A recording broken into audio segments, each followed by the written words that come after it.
Why do your favorite hobbies suddenly feel meaningless after awakening? The passions that once defined you, the things that made life exciting, start to lose their flavor. And it feels confusing, even scary, like part of you has died. Carl Jung warned that awakening isn't all bliss and love, it's also a dismantling. And one of the first signs is losing interest in the things that once gave you joy. Not because you're lazy or broken, but because something deeper is happening in your psyche. This is a common but misunderstood experience. You're not crazy, and you're not alone. Jung's psychology explains exactly why this happens. And by the end of this video, you'll not only understand why your old hobbies feel meaningless, you'll see how this emptiness is actually a sign of growth. So stay with me, because what feels like a loss is actually the beginning of a more authentic life. Before awakening, hobbies usually serve the ego and often function as identity markers.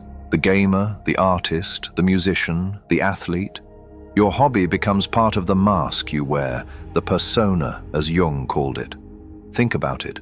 Hobbies give you achievement, status, or a sense of belonging.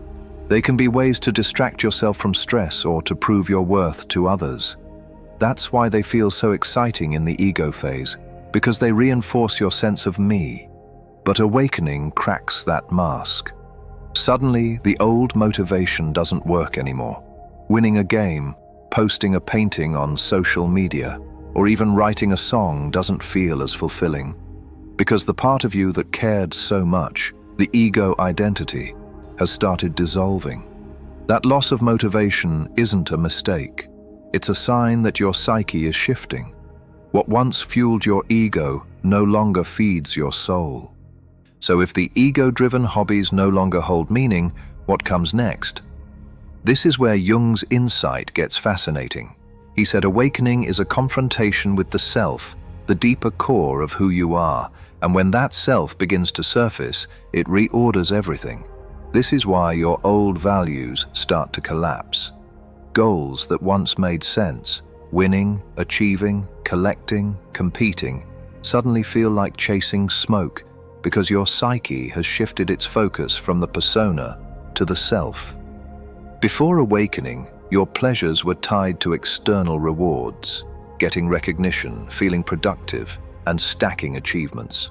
All of that was tied to the outer world, but when awakening cracks, you open to a larger reality, maybe through breathwork, psychedelics, deep inner work, or sheer life experience. The outer world just doesn't shine the same way anymore. The hobbies that once brought you excitement can suddenly feel stripped of their magic. Because many of those hobbies were tied to proving something, to yourself, to others, to the world. Painting wasn't just painting, it was a way to feel talented.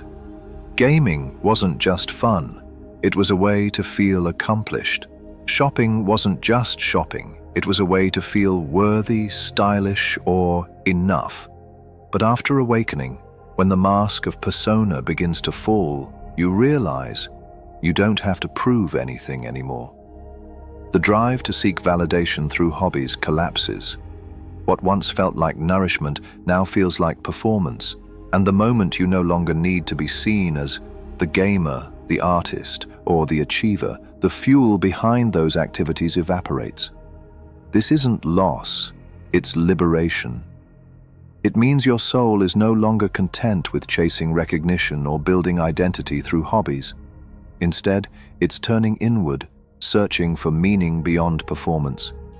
The reason this feels so disorienting is because hobbies were never just hobbies. They were part of your story. They told you who you were. But when awakening confronts you with the self, it dissolves those old labels. That's why you might feel lost, like you don't know yourself anymore. The old map is gone, but the new one hasn't been drawn yet, and in that space, everything feels pointless. Here's the important part. Jung didn't see this as the end of joy. He saw it as the stripping away of illusions to make room for something deeper. Your old value systems collapse because they were built on persona and conditioning. What comes next, though it takes time, are soul-aligned passions, activities not born from ego, but from authenticity.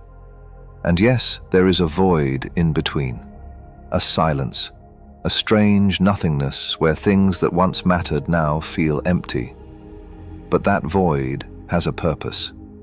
Here's the raw truth. Not all hobbies were hobbies.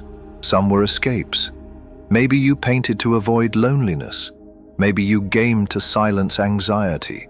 Maybe you were singing because you felt unseen and unnoticed. On the surface, it looked like fun or passion, but underneath, many hobbies were unconscious strategies to soothe pain you didn't want to face.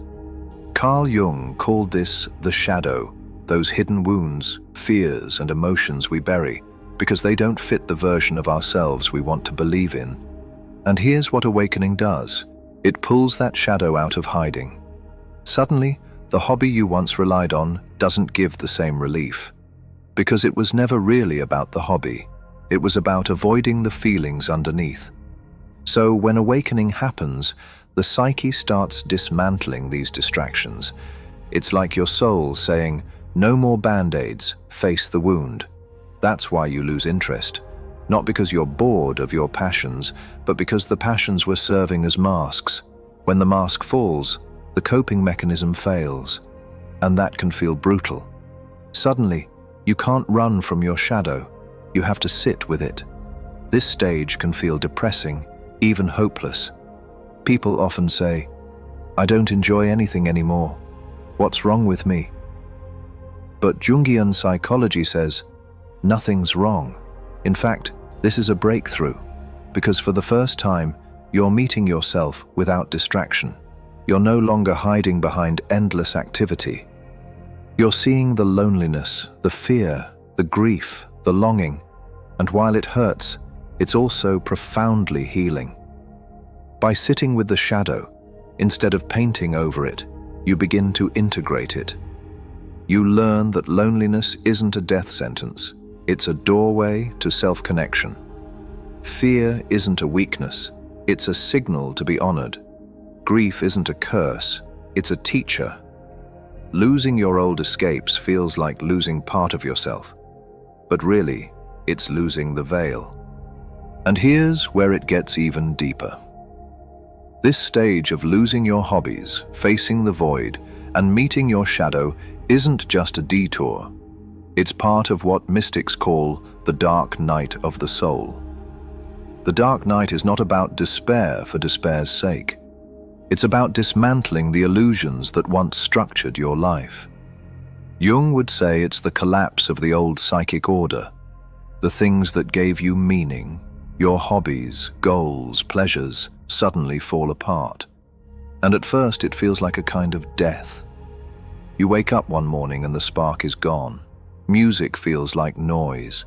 Painting feels forced. Gaming feels like repetition. Shopping feels pointless.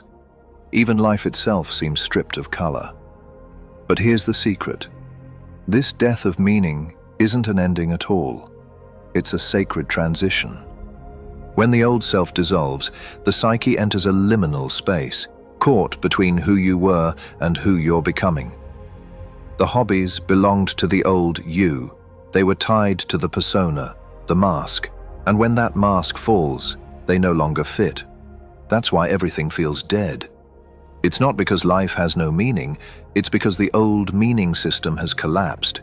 You can't force yourself back into it. You can't reattach the mask. Jung compared this to alchemy. The psyche must undergo a nigredo, a blackening, a dissolving, before anything new can be born.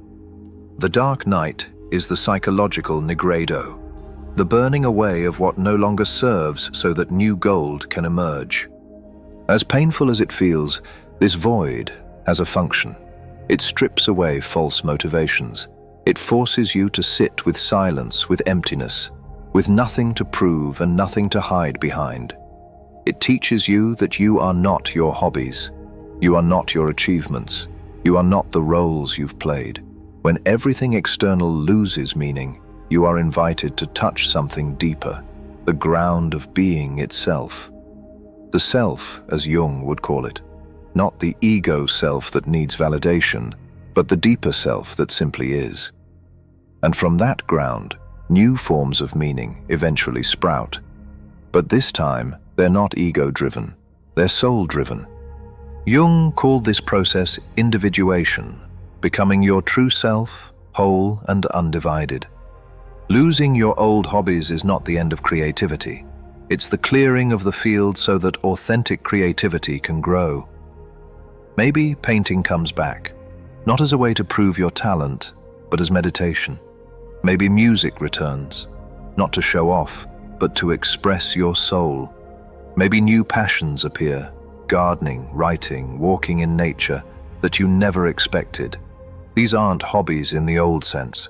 They're not escapes. They're expressions of your being. When individuation begins, your joy shifts from doing to achieve into doing to be. The activity itself becomes nourishment, not a mask.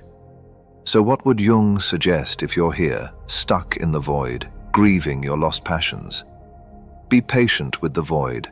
Don't force old hobbies back into your life. Allow the emptiness. It's part of the process. Experiment with new expressions. Try journaling, walking in nature, silence, or forms of art you've never explored. Let the self guide you. Observe your shadow. Ask yourself, was this hobby feeding my soul or feeding my persona? That question alone can reframe everything. Trust the process of individuation. Something new will emerge, but only after you've let go of what no longer serves. If you're moving through this stage right now, remember, you're not alone. Thousands of souls on this path are feeling the same emptiness, the same loss of meaning. So let's make this a conversation. What passion or hobby did you lose after your awakening, and what do you feel is trying to be born in its place? Drop it in the comments. It could be exactly what someone else needs to hear. And if you want more guidance on shadow work, Jung's psychology, and the mysteries of spiritual awakening, hit subscribe to Fractal Wisdom. Together, we'll keep exploring the depths most people are too afraid to look at.